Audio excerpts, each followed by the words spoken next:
আলু লামি হয়েছে না, ওই বৃষ্টির কারণে একটু লামি হয়েছে। সব থেকে মুন্সিগঞ্জের বড় চক কোনগুলো?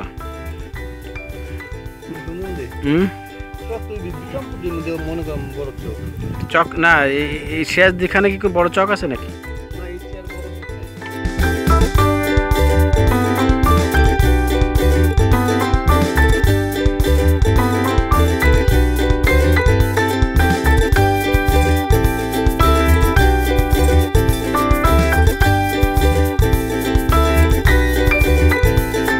শীত কি এবার কম পড়েছে কিনা এর কারণে আপনার কোনো?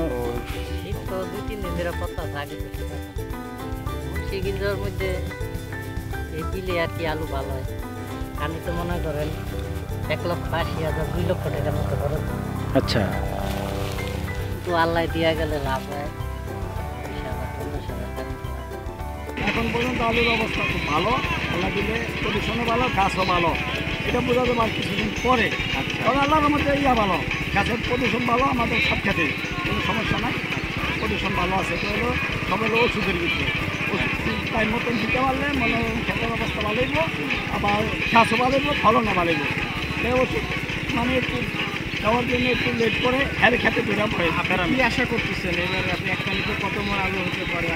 এখানে আমাদের এখানে ইয়ার ভিতরে যে আমাদের এই এলাকার ভিতরে 500 মন, 500, 400 মন, 600 মন হয় না, 500 মন হয়, কিন্তু চরে হয়।